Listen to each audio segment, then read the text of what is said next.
नमस्कार दोस्तों, आपका स्वागत है एक बार फिर आपके यूट्यूब चैनल में जिसका नाम है अकाउंटिंग नॉलेज।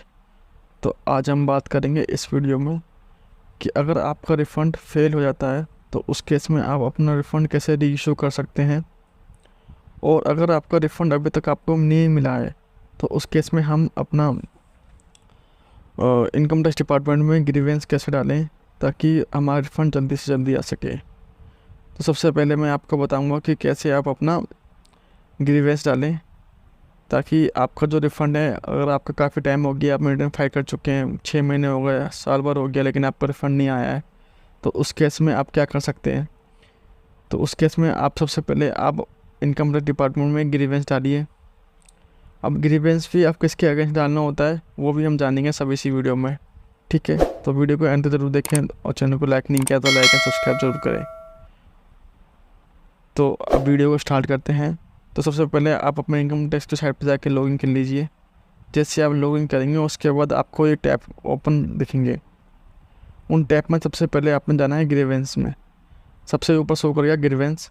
ग्रीवेंस में आपका आएगा सबमिट ग्रीवेंस और उसके नीचे आएगा व्यू ग्रीवेंस स्टेटस। जैसे आप एक ग्रीवेंस सबमिट कर देंगे उसके सेकंड टाइम में आपको उसके अगेंस्ट कोई भी स्टेटस चेक करना है तो वो व्यू ग्रीवेंस स्टेटस में जाइए। पहले हम अब सबमिट ग्रीवेंस में जाएंगे, ठीक है। अब जैसे आप सबमिट ग्रीवेंस में जाएंगे आपको सबसे ऊपर शो करेगा e filing, AO, CPC, UT, NSDL, CPC, ITR, SBI और डीआईटी सिस्टम। अब आपने इसमें से किसके अगेंस्ट आपने ग्रीवेंस डालनी है ये भी इम्पोर्टेंट होता है। अब हम जाएंगे, मान लीजिए अब हम जाएंगे सीपीसी आईटीआर में, ठीक है। जैसे आप सीपीसी आईटीआर में जाएंगे उसके बाद आपका अगर आपको रिफ़ंड नहीं आया है तो आप क्लिक करिए रिफ़ंड स्टेटस पे, ठीक है। Processing ITR refund. जैसे आप रिफ़ंड पे क्लिक करेंगे सब कैटेगरी में आपका आ गया रिफ़ंड, और फिर पूछेगा सब कैटेगरी में आपसे जो इंटीमेशन आप है, अगर आपको इंटीमेशन मिल चुका है और आपका रिफ़ंड नहीं आया है तो आप 11 सेलेक्ट कर लीजिए। अगर legal high verification but refund not receive, ठीक है। अदर रिफ़ंड्स को कोई प्रॉब्लम है तो आप ये ले लीजिए। Payment of refund order the legal higher of, ठीक है। ये सारी जो भी आपका प्रॉब्लम है उसमें से आप ले लीजिए, ठीक है। हमारे केस में जो आपका है वो ले लीजिए, ठीक है। जैसे आप सेलेक्ट करेंगे इंटीमेशन रिसीव, मोस्टली क्या होता है इंटीमेशन रिसीव हो जाता है और आपको रिफंड नहीं आता है, ठीक है। अगर आपकी रिटर्न ही प्रोसेस नहीं हुई है तो आप प्रोसेसिंग वाला डाल लीजिए, ठीक है। अगर आपका रिटर्न प्रोसेस हो चुकी है तो ठीक है, अगर नहीं हुई है तो आप सबसे पहले रिफ़ंड के लिए रिफ़ंड वाला लीजिए। जैसे आप रिफ़ंड वाला करेंगे आप रिफ़ंड कर लीजिए। और आपका मोस्टली क्या होता है कि इंटीमेशन आती है रिफ़ंड नहीं आता है, तो इस पर करेंगे आप फीस का अपने कंटिन्यू पर क्लिक करना है। जैसे आप कंटिन्यू करेंगे आपसे असेसमेंट ये पूछेगा कौन सा असेसमेंट करना है, आपने 22-23 करना है, 21-22 करना है, 23-24 करना है, जो सा आपका असेसमेंट ईयर करना है वो आप असेसमेंट ईयर ले लीजिए, ठीक है। जैसे आप असेसमेंट लेंगे, मान लीजिए आपने 22-23 करना है तो फाइनेंशियल ईयर, ठीक करेंगे। उसके बाद आपने क्या करना है, उसके बाद आपने अपना ग्रीवेंस के जो आपने डिस्क्रिप्शन लिखनी है, क्यों नहीं आपका ऐसे नहीं है, वो आप सारे इसमें उनको रिक्वेस्ट कर सकते हैं, आप कर लीजिए। उसके बाद कुछ अटैचमेंट फाइल लगानी होती है। अगर आपको इंटीमेशन मिल चुका है तो आप इंटीमेशन फाइल जो होती है उसको अनजिप करके इसमें अटैच कर दीजिए।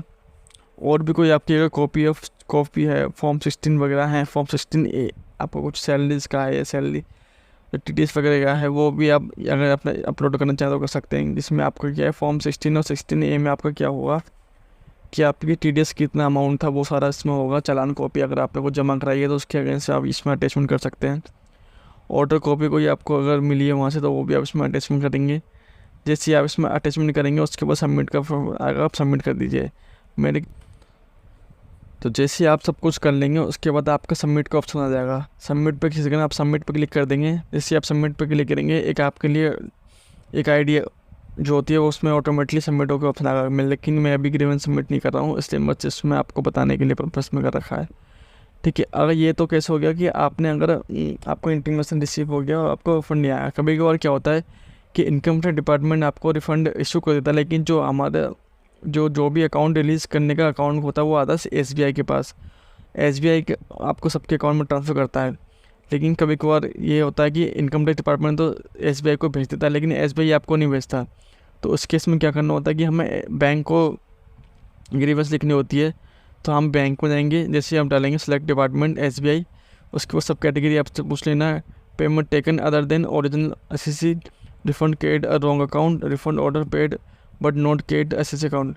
ठीक है, ये वाला आपको सेलेक्ट कर लेना, refund order paid but not credited to SSC account, इस पर आपको क्लिक करना है। सब कैटेगरी में आपने डाल देना refund order paid but not SSC account. उसके बाद सेम वही प्रोसेस होता है, कंटिन्यू क्लिक करिए और जो आपने एक्सेस करना है वो उसमें ले लीजिए और उसके बाद आपने डिस्क्रिप्शन लिख देना है और उसके बाद फाइनल सबमिट पर क्लिक कर दीजिए।